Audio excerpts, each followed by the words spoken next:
ఈరోజు మనం TS TET eligibility test social pedagogy paper టూలో సోషల్ స్టడీస్ పెడగాగికి సంబంధించిన అంశాన్ని పరిశీలిద్దాం. దీంట్లో టాపిక్ పేరు aims and objectives of learning social science. మనం పెడగాగిలో అధిక మార్కులు సంపాదించాలి అంటే ఈ chapter very important. Aims and objectives చాలా ఇంపార్టెంట్. ఒకసారి పరిశీలిద్దాం. Aims and objectives of learning social sciences. పరిచయం, ఇంట్రడక్షన్. చుక్కానీ లేని నావ ఒడ్డుకు చేరలేదు, ఉద్దేశాలు లేని బోధన గమ్యాన్ని చేరలేదు. అంటే ఫర్ ఎగ్జాంపుల్ ఒక నావకి చుక్కానీ ఉండాలి. అంటే మనము ఏ దిశలో ప్రయాణిస్తున్నాం, ఎటువైపు ప్రయాణిస్తున్నాం, నావికుడు తన యొక్క నావను ఏ విధంగా అయితే సరి అయిన దిశలో నడిపించగలుగుతాడో, అదేవిధంగా ఒక ఉపాధ్యాయుడు కూడా తన బోధనను బోధనా ఉద్దేశాలు ఉపయోగించుకొని బోధనా గమ్యాన్ని, నిర్దిష్ట గమ్యాన్ని చేరాలి. ఒకవేళ ఉద్దేశాలు లేకుంటే ఆ బోధన అనేది నిష్ప్రయోజనం. కాబట్టి చుక్కాని లేని నావ ఒడ్డుకు చేరలేదు, అదేవిధంగా ఉద్దేశాలు లేని బోధన కూడా గమ్యాన్ని చేరలేదు. మనము విద్యార్థుల యొక్క ఆశించిన ఫలితాలను సాధించలేము. బోధనాభ్యసన కార్యక్రమం అంతా ఉద్దేశాలు, లక్ష్యాల మీద ఆధారపడి ఉంటుంది. Teaching learning process depends upon the goals and objectives పైన ఆధారపడి ఉంటుంది. అంటే మన బోధనాభ్యసన కార్యక్రమం అంతా దేని మీద ఆధారపడి ఉంటుంది? లక్ష్యాల మీద ఆధారపడి ఉంటుంది. మన లక్ష్యం, గోల్ ఏంటిది? ఫర్ ఎగ్జాంపుల్ ప్రతి ఒక్కరికి కూడా గోల్ ఉంటుంది. ఈరోజు మీకు గోల్ ఏంది?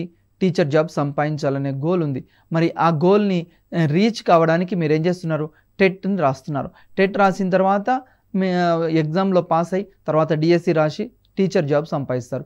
అదేవిధంగా మన యొక్క బోధనా అభ్యసన కార్యక్రమం కూడా విజయవంతం కావాలి అంటే, పిల్లలు మన యొక్క పాఠ్యాంశాన్ని అర్థం చేసుకోవాలి అంటే ఇక్కడ లక్ష్యాలు అనేవి లక్ష్యాలపైనే ఆధారపడి ఉంటాయి. మన లక్ష్యాలు కరెక్ట్గా ఉంటే మన బోధనాభ్యసన ఫలితాలు అనేవి విజయవంతం అవుతాయి. ఆశయం అంటే ఏమిటి? ఒకసారి పరిశీలిద్దాం.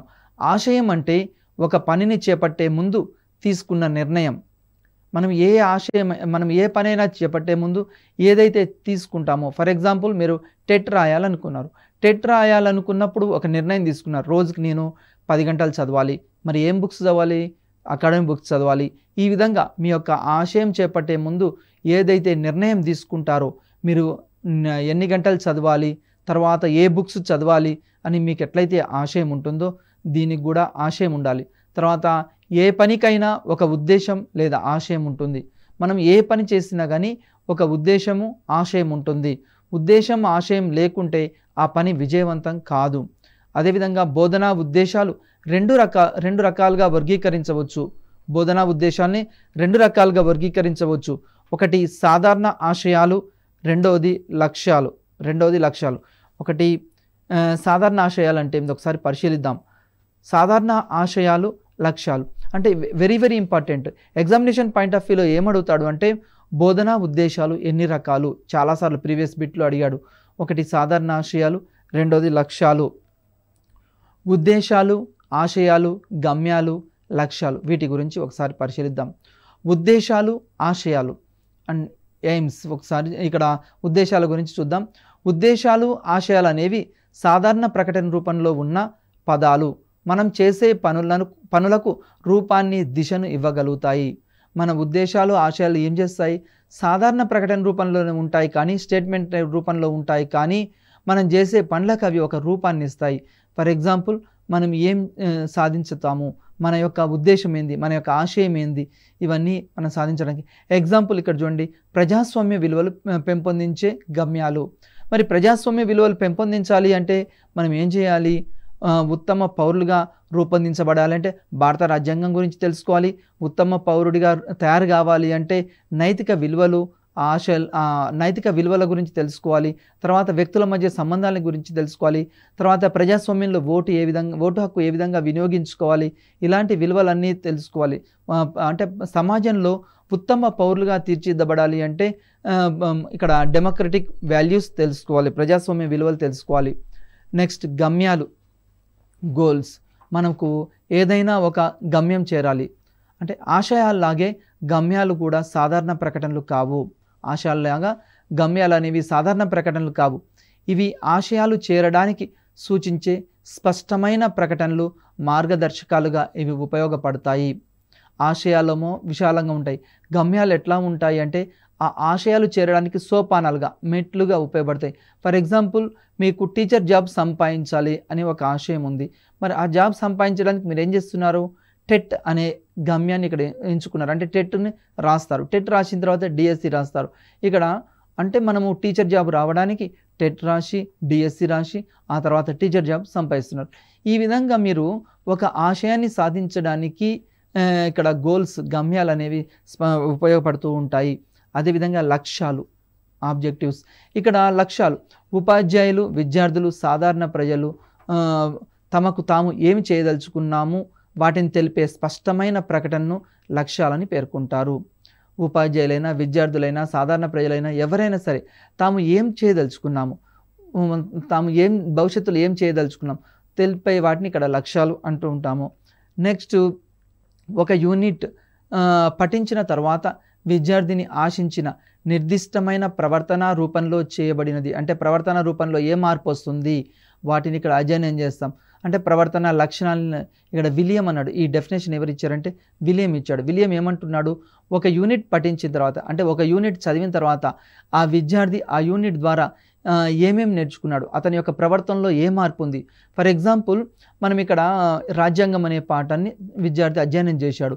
అధ్యయనం చేయకముందు అతని యొక్క ప్రవర్తన ఏ విధంగా ఉంది, అధ్యయనం చేసిన తర్వాత అతని ప్రవర్తనలో వచ్చిన మార్పు ఏమిటి, వీటన్నిటిని ఇక్కడ అధ్యయనం చేస్తుంటాం. తర్వాత లక్ష్యాలు, గమ్యాలను పోల్చినప్పుడు లక్ష్యాలు సాధించడానికి తక్కువ సమయం పడుతుంది. మనము లక్ష్యాల్ని, గమ్యాల్ని రెండింటిని పోల్చినప్పుడు లక్ష్యాలు సాధించడానికి చాలా తక్కువ టైం పడుతుంది.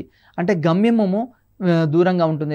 ఆ లక్ష్యం చేరడానికి మనం ఏం చేస్తాము, మనం ఏ విధంగా సాధిస్తాము, ఈ రెండింటిని పోల్చుతూ ఉంటాం. అదేవిధంగా ఇక్కడ ఒకసారి పరిశీలిద్దాం.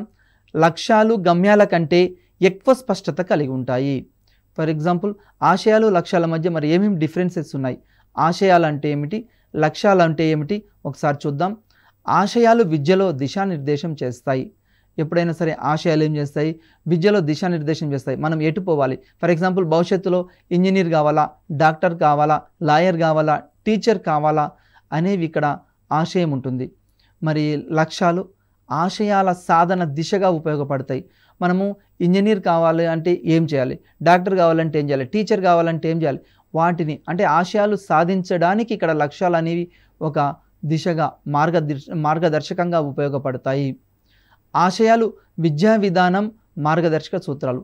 ఈ ఆశయాలు ఎవరు రూపొందిస్తారు అంటే మన విద్యావేత్తలు. ఫర్ ఎగ్జాంపుల్, కరికులం ఫ్రేమ్వర్క్ చేసినప్పుడు ఆశయాల్ని మన విద్యావేత్తలు రూపొందిస్తారు. మరి ఈ ఆశయాలు విద్యా విధానానికి మార్గదర్శకాలుగా ఉపయోగపడతాయి.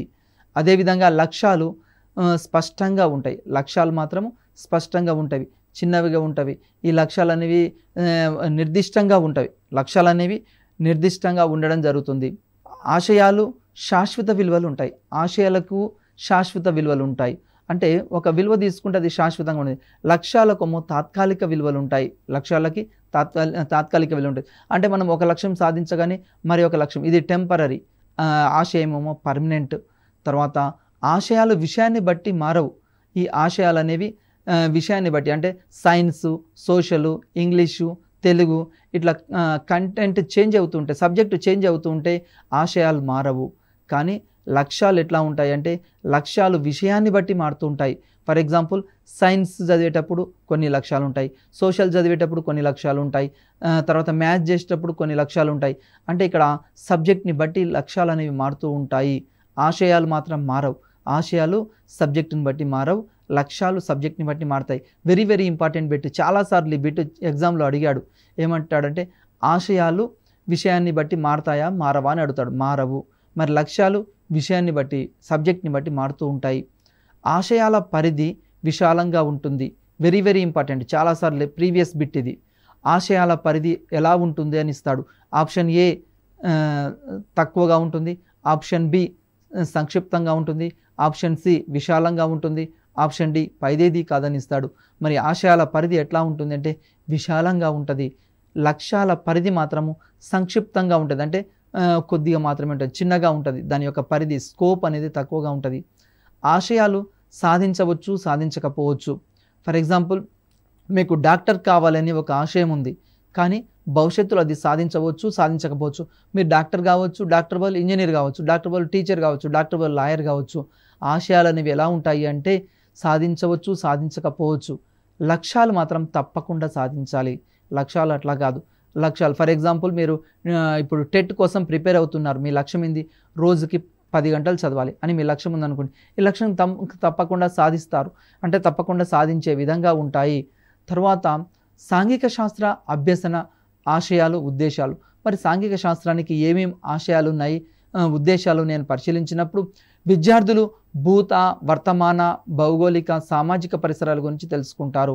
విద్యార్థులు సాంఘిక శాస్త్ర బోధనలో ఏం చేస్తారు అంటే భూతకాలంలో అంటే ప్రాచీన కాలంలో ఎట్లా ఉంది, వర్తమాన కాలంలో ఏ విధంగా ఉంది, భవిష్యత్తులో ఎలా ఉంది, మన ఆ కాలంలో ఏమేం పంటలు పండించారు, ప్రస్తుతం ఎలాంటి పంటలు పండుతున్నాయి, తర్వాత ఆ కాలంలో ప్రాచీన కాలంలో ప్రజల యొక్క ఆచారాలు ఏమిటి, సాంప్రదాయాలు ఏమిటి, మరి ఆధునిక కాలంలో ప్రజల యొక్క ఆచారాలు, సాంప్రదాయాలు, వీటన్నింటి గురించి ఇక్కడ అంటే విద్యార్థులు భూత, వర్తమాన, భౌగోళిక, సామాజిక పరిసరాల గురించి తెలుసుకుంటారు. సాంఘిక శాస్త్రం యొక్క ముఖ్య ఉద్దేశం ఏంటంటే విద్యార్థులకి చరిత్ర గురించి తెలియజేయాలి. గతంలో ఏం జరిగింది, ప్రస్తుతం ఏం జరుగుతుంది, తర్వాత ఏ దేశంలో ఏ వనరులు ఉన్నాయి, ఏ ఖనిజాలు ఉన్నాయి, తర్వాత ఏ దేశంలో ఎలాంటి కుటుంబ వ్యవస్థ ఉంది, అమెరికాలో ఎలాంటి వ్యవస్థ ఉంది, బ్రిటన్లో ఎలాంటి వ్యవస్థ ఉంది, తర్వాత భారతదేశంలో ఎలాంటి వ్యవస్థ ఉంది, సామాజిక వ్యవస్థ ఏంది, వివాహం ఎట్లా ఉంది, విడాకులు ఎలా ఉన్నాయి, తర్వాత సమాజంలో ప్రజాస్వామ్య విలువలు ఎట్లా ఉన్నాయి, ఇవన్నీ పరిసరాల గురించి విద్యార్థులు తెలుసుకుంటారు. రెండవది విద్యార్థులను పెంపొందించడం. మరి ఈ లక్ష్యాలన్నీ ఇవి ఇక్కడ ఆశయాలు, లక్ష్యాలు అనేవి విద్యార్థుల్లో పెంపొందించాలి వాళ్ళ యొక్క. మూడవది పర్యావరణ అవగాహనని పెంపొందించడం. అంటే విద్యార్థులకి పర్యావరణం పట్ల మంచి అవగాహన కల్పించాలి. ఈరోజు భారతదేశాన్ని పరిశీలిస్తే భారతదేశంలో 33% అంటే భారతదేశమే కాదు ప్రపంచవ్యాప్తంగా కూడా ఫారెస్ట్లు ఎట్లా ఉండాలి అంటే 33% ఉండాలి. 33% ఉన్నప్పుడే భూగోళము సమర్థవంతంగా అంటే సరి అయిన కాలంలో వర్షాలు పడతాయి, తర్వాత పంటలు పండుతాయి. కానీ పర్యావరణాన్ని ఈరోజు పారిశ్రామిక విప్లవం వచ్చిన తర్వాత 16వ శతాబ్దంలో ప్రపంచవ్యాప్తంగా పారిశ్రామిక విప్లవం వచ్చిన తర్వాత పరిశ్రమలు, ఇండస్ట్రీస్ అనేవి పెరిగి ప్రపంచవ్యాప్తంగా కూడా అతి తక్కువ కాలంలో ఎక్కువ వస్తువులు ఉత్పత్తి చేస్తున్నారు. మరి దీంట్లో మంచి ఉంది, చెడు ఉంది. పర్యావరణం కూడా ధ్వంసమవుతుంది ఎట్ ఏ టైం. పర్యావరణం ఈరోజు అభివృద్ధి చెందిన అమెరికా, బ్రిటన్, ఫ్రాన్స్ లాంటి దేశాలు కూడా పర్యావరణం అవగాహన కలిగిస్తున్నాయి వాళ్ళ ప్రజలకు. ఎందుకంటే భవిష్యత్ తరాలకి వనరులు అందించాలి. ఈరోజు బొగ్గు గనులు ఉన్నాయి, తర్వాత ప్లాస్టిక్ వాడకాన్ని తగ్గించాలి, మరి పర్యావరణాన్ని పరీక్షించాలి. దేశంలో ఓజోన్ యొక్క విచ్చితి కాకుండా ఉండాలి. ప్రపంచవ్యాప్తంగా కూడా ఓజోన్ పొర దెబ్బతినకుండా ఉండాలి. మంచి పర్యావరణాన్ని భవిష్యత్ తరాలకు అందించాలి. అంటే ఇప్పుడు మనం ఏ విధంగా అయితే హాయిగా గాలిని పీలుస్తున్నామో భవిష్యత్ తరాల వారు కూడా హాయిగా గాలి పీలవాలి. స్వచ్ఛమైన గాలి, స్వచ్ఛమైన నీరు, వనరులు ఇవన్నీ ఉండాలి అని సూచించడం జరుగుతుంది. అదేవిధంగా జాతీయ సమైక్యతను పెంపొందించడం. సాంఘిక శాస్త్ర అధ్యయనం ద్వారా విద్యార్థుల్లో ఏమవుతుందంటే జాతీయ సమైక్యత పెరుగుతుంది. అంటే మన దేశం, తర్వాత మన దేశం యొక్క దేశభక్తి ఇలాంటివన్నీ పెంపొందించబడాలి. దేశం కోసం అవసరమైతే ప్రాణత్యాగం చేయాలి. దేశం కోసం మనం దేశం కోసం త్యాగం చేయాలి. దేశం కోసం మన యొక్క నిధులు అంటే డబ్బులు ఇలాంటివన్నీ ఇవ్వాలి. జాతీయ సమైక్యతను ప్రజల మధ్య హిందూ, ముస్లిం, క్రిస్టియన్, జైన ఇలాంటి భేదాలు లేకుండా, జాతి, కుల, మత, భాష, లింగ భేదాలు లేకుండా జాతీయ సమైక్యతను విద్యార్థుల్లో పెంపొందించడం కోసం చిన్నప్పటి నుంచే విలువలు పెంపొందించాలి. అదేవిధంగా భారతదేశ సంస్కృతిని ప్రశంసించడం. భారతదేశం యొక్క సంస్కృతి గొప్పది. ప్రపంచంలో భారతదేశ సంస్కృతి ఎట్లా ఉంటుందంటే భిన్నత్వంలో ఏకత్వం ఉంటుంది. భిన్నత్వంలో ఏకత్వం అంటే భారతదేశంలో భిన్న మతాలు ఉన్నాయి, కులాలు ఉన్నాయి, జాతులు ఉన్నాయి. అందుకోసమే భారతదేశాన్ని ఉపఖండం అంటాం. అంటే ఒక ఖండంలో విభిన్న జాతులు, విభిన్న భాషలు, విభిన్న మతాలు ఏ విధంగా ఉంటాయో భారతదేశంలో కూడా భిన్న మతాలు, భిన్న జాతులు, భిన్న కులాలు, తర్వాత భిన్న వాతావరణ పరిస్థితులు, భిన్న భౌగోళిక వాతావరణ పరిస్థితులు ఉన్నాయి. అంటే ఉత్తర భారతదేశం ఒక విధంగా ఉంటుంది, దక్షిణ భారతదేశం ఒక విధంగా ఉంటుంది. సంస్కృతి, సాంప్రదాయాలు, ఆచారాలు ఇవన్నీ చాలా గొప్పవి. వీటిని ప్రశంసించాలి. విద్యార్థులు చిన్నప్పటి నుంచి వీటి గొప్పతనాన్ని తెలుసుకునే విధంగా ఉండాలి. తర్వాత 6వది అంతర్జాతీయ అవగాహనను పెంపొందించడం. విద్యార్థులు అంతర్జాతీయ అవగాహన అంటే భారతదేశం యొక్క ఏళ్ళలు ఏమిటి, భారతదేశంలో ఏమేమి పంటలు పండుతున్నాయి, తర్వాత భారతదేశానికి అమెరికాకు ఉన్న సంబంధాలు ఏంటి, భారతదేశానికి చైనాకు ఉన్న సంబంధాలు, భారతదేశానికి పాకిస్తాన్తో ఉన్న సంబంధం, భారత్ బర్మా, భారత్ చైనా, ఈ భారత్ శ్రీలంక, ఇలాంటి అంతర్జాతీయ సమస్యల గురించి చర్చించడం, అంతర్జాతీయ సమస్యల పట్ల అవగాహన కలిగి ఉండడం, ఇవన్నీ విద్యార్థులకి చిన్నప్పటి నుంచే నేర్పించాలి. అదేవిధంగా ప్రపంచంలో ఏ దేశంలో ఏం జరుగుతున్నాయనే విషయాలు విద్యార్థులు తెలుసుకునే విధంగా ఉండాలి. తర్వాత విలువలు, భావన. విలువలు అనేది మనిషి ప్రవర్తనలో వచ్చే మార్పులు. విలువలు ఎట్లా ఉంటాయంటే వాల్యూస్, ప్రవర్తనలో మార్పు రావాలి, చేంజ్ రావాలి. అంటే మనం ఒక తరగతి గదిలో ఒక లెసన్ చెప్పిన తర్వాత, బోధించిన తర్వాత విద్యార్థి ప్రవర్తనలో సమూలమైన మార్పులు రావాలి. మార్పు రాకుంటే ఆ ఉపాధ్యాయుడు అక్కడ ఆ లెసన్ బోధించి కూడా నిష్ప్రయోజనం. కాబట్టి విలువల్లో మార్పు రావాలి, మనిషి ప్రవర్తనలో మార్పు రావాలి. విలువల నిర్వచనం, విలువ అంటే ఏందో ఒకసారి పరిశీలిద్దాం. విద్యా లక్ష్యాలే విద్యా విలువలు. కన్నింగ్ హోమ్ ఏమంటున్నాడంటే వెరీ వెరీ ఇంపార్టెంట్ బిట్, చాలాసార్లు ఎగ్జామ్లో అడిగాడు. విద్యా లక్ష్యాలే విద్యా విలువలు అన్న తత్వవేత్త ఎవరో అని అడుగుతారు. Cunning home. ఇది వెరీ వెరీ ఇంపార్టెంట్ బిట్. అంటే మన యొక్క లక్ష్యాలు, మన విద్యా లక్ష్యాలే మన యొక్క విద్యా విలువలు. ఇలాంటి డెఫినేషన్స్ కూడా మీరు గుర్తుంచుకుంటూ ఉండాలి. తర్వాత సమాజంలో ఎక్కువ మంది ఆచరించే నమ్మకాలు, ఆదర్శాలు, నియమాలు, విలువలు అని చెప్పవచ్చు. కానే గారి. ఇది కూడా వెరీ వెరీ ఇంపార్టెంట్ బిట్, చాలాసార్లు అడిగాడు. సమాజంలో ఎక్కువ మంది ఏదైతే నమ్ముతారో, ఏదైతే ఆచరిస్తారో, ఏ నియమాలు అయితే ఉంటాయో వాటిని మాత్రం అందరూ ఆచరించాలి. సమాజం ఒక పక్క పోతుంటే మనం ఒక పక్క పోతే అది కాదు. సమాజంలో ఆచార వ్యవహారాలు, సాంప్రదాయాలు, సంస్కృతి ఇవన్నీ కూడా పెంపొందించే విధంగా ఉండాలి. ఎక్కువ మంది ఆచరించే, ఎక్కువ మంది ఏవైతే ఆచరిస్తున్నారో, అంటే ఏ విలువలు అయితే ఆచరిస్తున్నారో నైతిక విలువలు పెంపొందించాలి. అంటే సత్యాన్నే పలకాలి, తర్వాత నిజాయితీగా ఉండాలి, తర్వాత భారతదేశ సంపదని కాపాడాలి, వారసత్వ సంపదని కాపాడాలి. ఇవన్నీ కూడా భవిష్యత్ తరాలకు అందించే విధంగా ఉండాలి. నెక్స్ట్ విలువల ఆవశ్యకత. మరి విలువల యొక్క ఆవశ్యకత ఏంది? సమాజంలో విలువలు అంతరించిపోతున్నాయి. మీరందరూ పరిశీలించండి. నేటి కాలంలో విలువలు అనేవి లేవు. పెద్దలను గౌరవించాలి, గురువుల్ని గౌరవించాలి, తర్వాత తల్లిదండ్రులకు గౌరవం ఇవ్వాలి. మరి ఈ విలువలు నేటి కాలంలో అంతరించిపోతున్నాయి.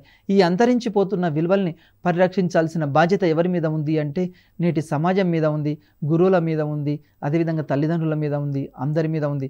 కాబట్టి సమాజంలో విలువలు అంతరించిపోతున్నాయి. ఫర్ ఎగ్జాంపుల్ ఈరోజు వృద్ధాశ్రమాలు వస్తున్నాయి. మరి దానికి కారణం ఏంది? విలువలు అంతరించిపోతున్నాయి, మోరల్ వాల్యూస్ లేవు. అదేవిధంగా సమాజంలో దొంగతనాలు, తర్వాత దోపిడీలు ఇలాంటివన్నీ జరగకుండా ఉండాలి అంటే, ఒక మంచి సమాజం రూపొందించబడాలి అంటే సమాజంలో నైతిక విలువలు అనేవి పెంపొందించాల్సిన బాధ్యత ఉంది. ఇది మన యొక్క తరగతి గదిలో ఉపాధ్యాయులు చేయాలి. తన యొక్క బోధనాభ్యసన ప్రక్రియ ద్వారా విద్యార్థుల్లో మార్పులు తీసుకురావాలి. దీనికోసము కథలు, ఆటలు, పాటలు వీటి ద్వారా విద్యార్థుల్లో విశ్లేషణాత్మక శక్తి, సృజనాత్మక శక్తిలో మార్పులు తీసుకురావాలి. తర్వాత రెండోది కుటుంబం, పాఠశాల రెండూ కూడా బాధ్యత తీసుకోవాలి. మరి విలువలు పెంపొందించాలంటే ప్రధానంగా ఎవరి మీద బాధ్యత ఉంది?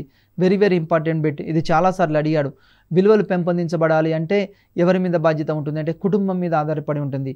అంటే కుటుంబంలో తల్లిదండ్రులు, తర్వాత అమ్మ నాన్న, తర్వాత తాతయ్య, అమ్మమ్మ, నానమ్మ వీళ్ళందరూ విద్యార్థులకి చిన్నప్పటి నుంచే మంచి మంచి కథలు చెప్పాలి. మనకు చిన్నప్పుడు తెనాలి రామకృష్ణ కథలు, అదేవిధంగా అక్బర్ బీర్బల్ కథలు, అదేవిధంగా పరమానంద శిష్యుల కథలు, వీటన్నింటినీ బోధించడం ద్వారా, అదేవిధంగా మనకు చిన్నప్పటి నుంచే పిల్లలకి చందమామ కథల పుస్తకాలు, ఇలాంటి పుస్తకాలు, కథలు చదివే అలవాటు నేర్పించాలి. ఈ బాధ్యత ఎవరి మీద ఉందంటే కుటుంబం మీద ఉంది. అది మరి పాఠశాల మీద ఏముంది? పాఠశాలలో కూడా ఉపాధ్యాయులు ఆదర్శంగా ఉండాలి. తర్వాత తాము చెప్పింది ఆచరించాలి. పిల్లల్లో పఠనాశక్తిని పెంపొందించాలి. కథలు ఇలాంటివి పెంపొందించాలి. విద్యార్థులకి weekly essay writing, debate competitions ఇలాంటివి నిర్వహించాలి. విలువలు పెంపొందించేటట్లు చూడాలి. ఈ రెండు బాధ్యత ఉన్నాయి. నెక్స్ట్ విద్యార్థులు ఎక్కువ సమయం పాఠశాలలో ఉంటారు కాబట్టి మన విద్యా వ్యవస్థలో, లక్ష్యాలలో, పాఠ్య ప్రణాళికలో, బోధనా పద్ధతుల్లో మనం విలువల్ని పెంపొందించుకోవాలి. మనం ఎందుకు అంటే తరగతికి వచ్చిన విద్యార్థి ఎక్కడుంటాడు? స్కూల్లో ఉంటాడు.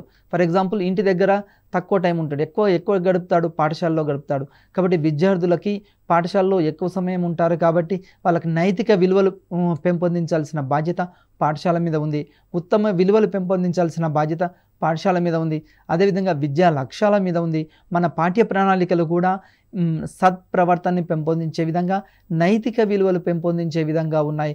కాబట్టి మన బోధనా పద్ధతుల్లో కూడా మార్పులు రావాలి. ప్రాచీన కాలంలో అనుసరించిన బోధనా పద్ధతులు కాకుండా మారుతున్న పరిస్థితులకు అనుగుణంగా, మారుతున్న కాలానికి అనుగుణంగా బోధనాభ్యసన ప్రక్రియల్లో మార్పులు రావాలి. ఉపాధ్యాయుడు కూడా నిరంతరం అధ్యయనం చేయాలి. అధ్యయనం చేసి తన యొక్క బోధనా పద్ధతులు మారుస్తూ మారుతున్న పరిస్థితులకు అనుగుణంగా బోధనాభ్యసన కార్యక్రమాలు రూపొందించుకోవాలి. అప్పుడే మన బోధన సత్ఫలితాలు ఇస్తుంది. విలువల యొక్క లక్షణాలు, ఈ లక్షణాలు ఒకటి అమూర్తమైనవి. విలువలు ఎట్లా ఉంటాయంటే అమూర్తమైనవి. ఇవి విద్యార్థులకి అర్థం కాదు, కానీ వాటి భావనలు తెలియజేయాలి. తర్వాత సాపేక్షమైనవి, ఆపాదించబడింది. తర్వాత అంతర్లీనమైనవి. అంటే విలువలు ఎప్పుడైనా సరే అమూర్తంగా ఉంటాయి, సాపేక్షంగా ఉంటాయి, ఆపాదించబడతాయి. విలువల యొక్క మన లక్షణాలు చూసాం. తర్వాత సాంఘిక శాస్త్ర బోధనలో విలువలు, మరి ఎస్పెషల్గా విలువలు చాలా రకాలు ఉంటాయి. మరి సోషల్ స్టడీస్లో ఏమేమి విలువలు ఉన్నాయి, very very important bit. Examination point of వ్యూలో ఇక్కడ విద్యార్థులను ఎటు విధంగా కన్ఫ్యూజ్ చేస్తారంటే, చాలాసార్లు అడిగాడు ఈ బిట్టు. సాంఘిక శాస్త్ర బోధనలో ఈ క్రింది విలువలు ఉన్నాయి అంటాడు. ఒక్కోసారి లేకుంటే ఈ క్రింది విలువ సాంఘిక శాస్త్ర బోధనలో లేదు అంటాడు. కాబట్టి మనకు ఫస్ట్ ఏమేమి విలువలు ఉన్నాయో తెలవాలి. 1 వృత్తి విలువలు, 2 క్రమశిక్షణ విలువలు, 3 సృజనాత్మక విలువలు, 4 ప్రజాస్వామ్య విలువలు, 5 భౌతిక విలువలు, 6 శాస్త్రీయ వైఖరి అభివృద్ధి విలువలు. మరి ఇక్కడ వృత్తి విలువలు అంటే మన యొక్క ప్రొఫెషన్, దానికి సంబంధించిన కొన్ని విలువలు ఉంటాయి. ఉపాధ్యాయుడు అంటే మోడల్గా ఉండాలి, రోల్ మోడల్గా ఉండాలి. అదేవిధంగా ఏ వృత్తికైనా సరే, ఏ వృత్తి తీసుకున్నా ఆ వృత్తికి కొన్ని విలువలు ఉంటాయి, వాటిని పాటించాలి. తర్వాత క్రమశిక్షణ కలిగి ఉండాలి. ఏ వృత్తి ఎప్పుడైనా మనం ఏ జాబులో అయినా టైం పంక్చువాలిటీ ఉండాలి, క్రమశిక్షణ ఉండాలి. మనం 6ంటికి వెళ్ళాలంటే 6ంటికి వెళ్ళాలి, 10ంటికి వెళ్ళాలంటే 10ంటికి వెళ్ళాలి. లేకుంటే ఈరోజు ఈ లెసన్ చెప్పాలంటే ఆ లెసన్ చెప్పాలి. విద్యార్థులకు కూడా చిన్నప్పటి నుంచే ఆ విధంగా క్రమశిక్షణ రూపొందించాలి, మంచి అలవాట్లు పెంపొందించాలి విద్యార్థుల లోపల. అదేవిధంగా సృజనాత్మక విలువలు పెంపొందించాలి. విద్యార్థులు వివిధ రకాలుగా ఆలోచించేటట్లు చేయాలి. తర్వాత ప్రజాస్వామ్య విలువలు పెంపొందించాలి. భవిష్యత్తులో ఉత్తమ పౌరులుగా రూపొందించే విధంగా విద్యార్థుల యొక్క విద్యార్థులను తీర్చిదిద్దాలి. ఈ బాధ్యత ఉపాధ్యాయులపై ఉంది, అదేవిధంగా తల్లిదండ్రులపై ఉంది, సమాజంపై ఉంది. నెక్స్ట్ బౌద్ధిక విలువలు. బౌద్ధిక విలువలు అంటే మానవుని బుద్ధి వికాసానికి కారణం అభిరుచి. ఫర్ ఎగ్జాంపుల్ మానవుని యొక్క బుద్ధి వికాసంకి ఏమి కారణము అంటే అభిరుచి, మనకి ఇంట్రెస్ట్. ఫర్ ఎగ్జాంపుల్ భవిష్యత్తులో నువ్వేమవుతావు, టీచర్, డాక్టర్, లాయర్, ఇలాంటివి. అంటే ఇక్కడ మానవుని యొక్క అభిరుచి మేరకి మాత్రమే ఇక్కడ బౌద్ధిక విలువలు ఉంటాయి. నెక్స్ట్ నూతన విషయాలు తెలుసుకోవడం వల్ల విద్యార్థుల్లో బుద్ధి కుశలత పెరుగుతుంది. విద్యార్థుల్లో ఏమవుతుంది అంటే బుద్ధి కుశలత ఎప్పుడు పెరుగుతుంది, వాళ్ళ మైండ్ మెచ్యూరిటీ ఎప్పుడు జరుగుతుంది అంటే విద్యార్థుల్లో కొత్త విషయాలు తెలుసుకోవాలనే ఆలోచన ఉండాలి. అంటే వాళ్ళ యొక్క అభిరుచి, సైన్స్ పట్ల అభిరుచి ఉందా పిల్లలకి, తర్వాత మ్యాథ్స్ పట్ల అభిరుచి ఉందా, లేకుంటే క్రీడల్లో అభిరుచి ఉందా. అందుకోసమే చూడండి, ఈరోజు సచిన్ టెండూల్కర్ ఉన్నాడు, గొప్ప క్రికెటర్ అయ్యాడు. దానికి కారణం ఏంది, చిన్నప్పటి నుంచి వాళ్ళ తల్లిదండ్రులు, వాళ్ళ గురువులు ప్రోత్సహించారు కాబట్టి ఒక మంచి క్రీడాకారుడు అయ్యాడు. మనం కూడా విద్యార్థులు వాళ్ళకి అభిరుచి ఉన్న రంగాల్లో, ఆటలు, పాటలు, కథలు, ఏ రంగంలో అభిరుచి ఉంటే వాళ్ళకి ఆ విలువలు నేర్పించాలి. తర్వాత సాంఘిక శాస్త్ర అధ్యయనం వల్ల నిజాయితీ పెంపొందించడం, ప్రజాస్వామిక జీవన విధానం చుట్టూ ఉన్న పరిసరాల్ని అర్థం చేసుకోవడం జరుగుతుంది. సాంఘిక శాస్త్రాన్ని బోధిస్తే విద్యార్థులు ఏమవుతుందంటే నిజాయితీ పెరుగుతుంది, నైతిక విలువలు పెరుగుతాయి, ప్రజాస్వామ్య విలువలు పెరుగుతాయి, ఉత్తమ పౌరులుగా రూపొందించబడతారు. సమాజంలో ఒక మంచి పౌరులుగా రూపొందించాలి. తర్వాత చుట్టూ ఉన్న పరిసరాలు ఏ విధంగా ఉన్నాయి అంటే చుట్టూ ఉన్న పరిసరాలను అర్థం చేసుకునేటట్లు ఉండాలి. ఈ పరిసరాల అవగాహన అనేది దేని ద్వారా జరుగుతుందంటే సాంఘిక శాస్త్రం ద్వారానే జరుగుతుంది. నెక్స్ట్ ఉపయోగిత విలువ. మన నిత్య జీవితంలో అనేక విషయాలు సాంఘిక శాస్త్రంతో ముడిపడి ఉంటాయి. మన నిత్య జీవితంలో అనేక విషయాలు ఉన్నాయి, ఇవన్నీ సాంఘిక శాస్త్రంతో మాత్రమే ఉంటాయి. ఫర్ ఎగ్జాంపుల్ ఓటు హక్కు ఉంది, ఓటు హక్కు ఏ విధంగా వినియోగించుకోవాలి. తర్వాత దేశంలో రాజ్యాంగం అంటే ఏంది, రాజ్యాంగం తర్వాత ప్రాథమిక హక్కులు అంటే ఏంది, ప్రాథమిక విలువలు అంటే ఏంది, ఇవన్నీ నిత్య జీవితంలో మనం అనేక విషయాలు చూస్తుంటాం. ఈ విషయాలన్నీ కూడా దేనితోటి ముడిపడి ఉంటాయి అంటే సాంఘిక శాస్త్రంతో ముడిపడి ఉంటాయి. అదేవిధంగా భౌగోళిక శాస్త్రం. భౌగోళిక శాస్త్రానికి సంబంధించి ఏ నేలల్లో ఏ పంటలు పండుతాయి, ఎక్కడ ఖనిజాలు ఉన్నాయి, ఇలాంటి జ్ఞానం అంతా ఎక్కడి నుంచి వస్తుంది, భౌగోళిక శాస్త్రం ద్వారా వస్తుంది. భూగోళ శాస్త్రాన్ని అధ్యయనం చేయడం ద్వారా ఎక్కడ ఖనిజ సంపద ఉంది, తర్వాత నీటి వనరులు ఎక్కడ ఉన్నాయి, తర్వాత ఆ నీటిని ఏ విధంగా ఉపయోగించుకోవాలి, తర్వాత పర్యావరణాన్ని ఏ విధంగా ఉపయోగించుకోవాలి, ఇలాంటి విషయాలు, తర్వాత ఏ పంటలు వేయాలి, ఏ కాలంలో ఏ పంట వేయాలి, ఏ నెలలో ఏ పంట వేయాలి, ఇలాంటివన్నీ కూడా భౌగోళిక శాస్త్రాన్ని, జియోగ్రఫీని అధ్యయనం చేసినప్పుడు మాత్రమే తెలుస్తుంది. నెక్స్ట్ చరిత్రను చదవడం వల్ల పూర్వీకుల గొప్పతనం తెలుస్తుంది. హిస్టరీ చదవడం వల్ల మరి ఏముంది, హిస్టరీ చదవడం వల్ల మన యొక్క పూర్వీకుల గురించి తెలుసుకోవచ్చు. ఫర్ ఎగ్జాంపుల్ అశోకుడు గొప్ప చక్రవర్తి, తర్వాత అక్బర్ ఉన్నాడు, అక్బర్ గొప్ప చక్రవర్తి, మరి గొప్ప అదేవిధంగా శ్రీకృష్ణదేవరాయలు ఉన్నారు, గొప్ప చక్రవర్తి. వీళ్ళందరి గురించి ఏ విధంగా తెలుసుకోవచ్చు ఈ చరిత్ర ద్వారా. అదేవిధంగా పౌరశాస్త్రం, హక్కుల బాధ్యతలు గుర్తించడం, ఇలాంటివన్నీ తెలుస్తాయి. అర్థశాస్త్రం, ఇవన్నీ తెలుస్తున్నాయి. తర్వాత సాంస్కృతిక విలువలు ఉన్నాయి, నైతిక విలువలు, ఇవన్నీ సాంఘిక శాస్త్ర అధ్యయనం ద్వారా జరుగుతాయి. సాంఘిక శాస్త్రం అభ్యసన లక్ష్యాలు. మరి సాంఘిక శాస్త్రం అభ్యసనం ద్వారా ఏమేమి జరుగుతాయంటే ఆదర్శ పౌరసత్వం అవుతాడు, జాతీయ భావనల్ని పెంపొందిస్తాడు, దేశభక్తిని పెంపొందించుకుంటాడు, తర్వాత దురాచారాల నిర్మూలన, అంతర్జాతీయ అవగాహన కలుగుతుంది, లౌకిక భావం పెంపొందిస్తారు. తర్వాత లక్షణాలు, వాటి లక్ష్యాలు. ఇప్పుడు ఫర్ ఎగ్జాంపుల్ పాఠ్యాంశాన్ని లక్ష్యాలు ఎట్లా ఉంటాయంటే పాఠ్యాంశాన్ని బట్టి మారుతాయి, ఆచరణ యోగ్యంగా ఉంటాయి, విద్యార్థి ప్రవర్తనలో మార్పుకు దోహదపడతాయి. ఇవన్నీ వీటికి సంబంధించిన అంశాలు. మరి స్పష్టీకరణలు ఏ విధంగా ఉంటాయి, విద్యార్థి అభ్యసనం కోసం మనం ఆశించిన స్పందనని ఇక్కడ స్పష్టీకరణలు అంటారు. అంటే విద్యార్థుల అభ్యసనలో ఉన్న భావాలు, వాటిని ఇక్కడ స్పష్టీకరణగా తెలియజేస్తారు. మరి స్పష్టీకరణ యొక్క లక్షణాలు ఎట్లా ఉంటాయి, లక్ష్యాల పరిధిని స్పష్టీకరణలు ప్రభావితం చేస్తాయి. అంటే లక్ష్యాలు ఏమిటి, ఆ లక్ష్యాల పరిధి ఏంటి, స్కోప్ ఏంది, ఇవన్నీ కూడా ఇక్కడ తెలియజేస్తాయి. తర్వాత విద్యార్థి ప్రవర్తనలో మార్పుకి దోహదం చేసే విధంగా ఏ విధంగా దోహదపడతాయి, స్పష్టీకరణలు తెలియజేస్తాయి. లక్ష్యాలు, స్పష్టీకరణలు ఇవన్నీ కూడా బోధనాభ్యసనకు ప్రాణం వంటివి. మనకు లక్ష్యాలు, స్పష్టీకరణలు దేనికి ప్రాణము, బోధనాభ్యసన ప్రక్రియ. మనం క్లాస్ రూమ్లో బోధనాభ్యసన ప్రక్రియ విజయవంతం కావాలి అంటే లక్ష్యాలు, స్పష్టీకరణలపై ఆధారపడి ఉంటాయి. ఒక నాణానికి బొమ్మ, బొరుసు ఎలాంటిదో ఈ లక్ష్యాలు, స్పష్టీకరణలు కూడా నాణానికి బొమ్మ, బొరుసులు లాంటివి.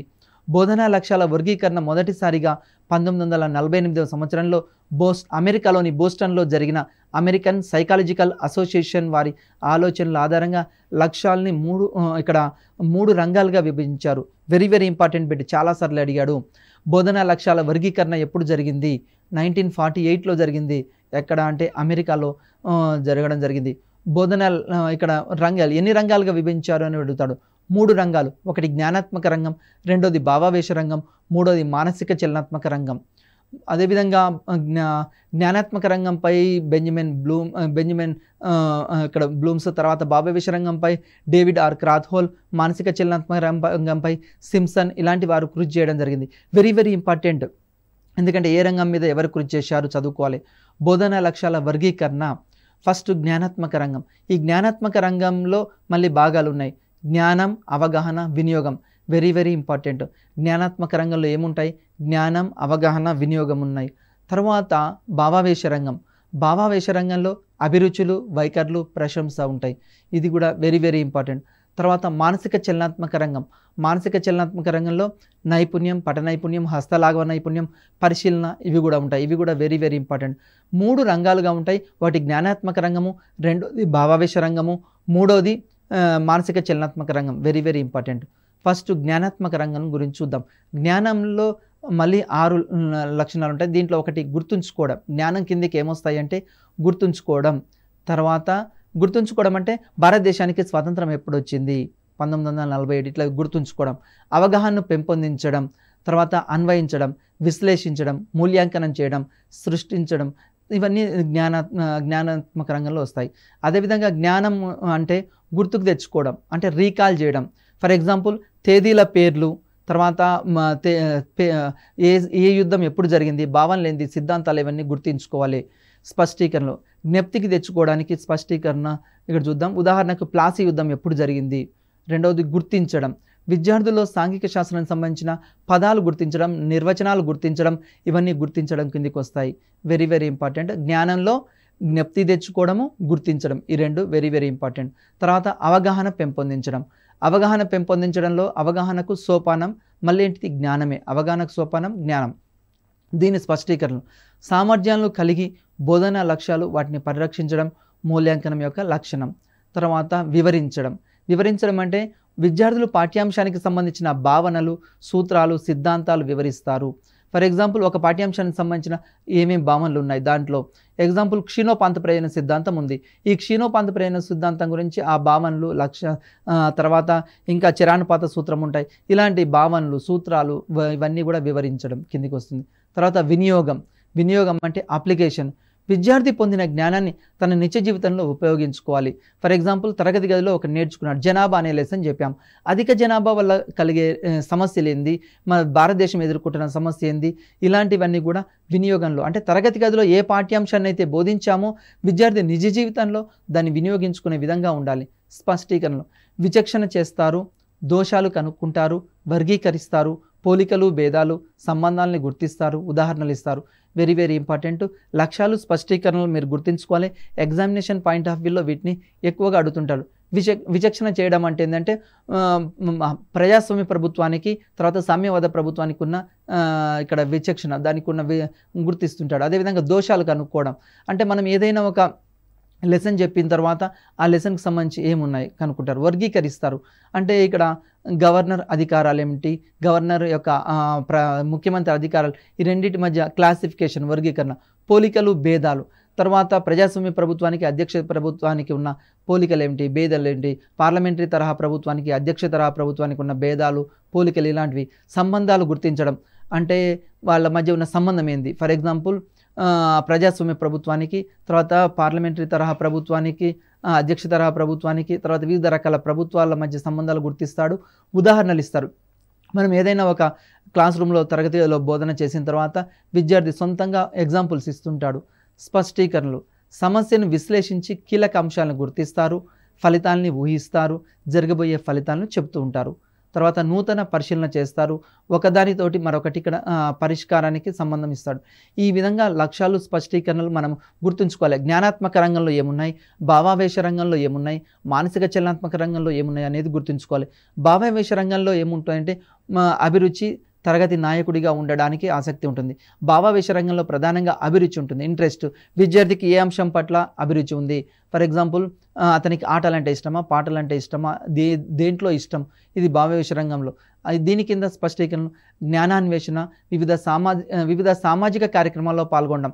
ఫర్ ఎగ్జాంపుల్ ఒక విద్యార్థి ఉన్నాడు, అతడికి వివిధ రకాల సామాజిక కార్యక్రమాల్లో అంటే సేవ చేయడం అంటే ఇష్టం.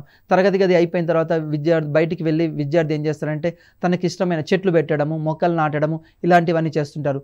నమూనాలు, మ్యాపులు, చిత్రాల సేకరణ, తర్వాత సాంఘిక సమస్యల మీద చర్చ, ఇలాంటివన్నీ పాల్గొంటారు. వైఖరులు అంటే విద్యార్థికి సంబంధించిన మన దేశం పట్ల, సంస్కృతి పట్ల, ఆచారాల పట్ల ఏమేమి మంచి గౌరవం కలిగి ఉండాలనే మంచి వైఖరి ఉండాలి.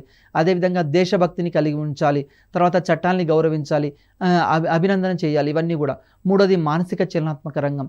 వేగంగా, స్పష్టంగా, ఖచ్చితంగా పనిచేయడానికి ఈ మానసిక చలనాత్మక రంగం ఉపయోగపడుతుంది. ఫర్ ఎగ్జాంపుల్ పటాలు గీసే నైపుణ్యం, పటాలని చదవడం, తర్వాత హస్త లాఘవము, తర్వాత పరిశీలన నేపం.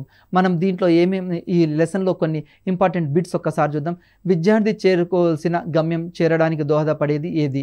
ఆప్షన్ ఏ లక్ష్యాలు, ఆప్షన్ బి ఆశయాలు, ఆప్షన్ సి స్పష్టీకరణలు, ఆప్షన్ డి ఏది కాదు. ఏంటిది? ఆశయాలు అనేవి వెరీ వెరీ ఇంపార్టెంట్ బిట్. ఇంకొకటి చూద్దాం. లక్ష్యాలు అనేవి డాష్గా ఉండాలి.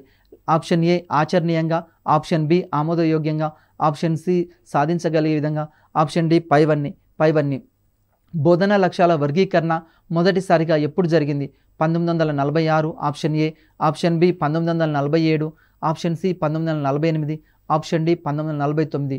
ఎప్పుడు జరిగింది అంటే 1948. మనం ఈ లెసన్లో ముఖ్యంగా నేర్చుకున్నది ఏంటి అంటే లక్ష్యాలు, ఆశయాలు, తర్వాత రంగాలు, జ్ఞానాత్మక రంగము, భావావేశ రంగము, మానసిక చలనాత్మక రంగము, లక్ష్యాలు, స్పష్టీకరణలు తెలుసుకోవడం జరిగింది. వీటన్నిటినీ మీరు కనుక చదివితే మన టెట్లో ఎక్కువ మార్కులు సాధించగలుగుతాము. కాబట్టి ఈ చాప్టర్ అనేది వెరీ వెరీ ఇంపార్టెంట్. దీన్ని బాగా చదవండి, ఎక్కువ మార్కులు సాధించండి. నమస్తే.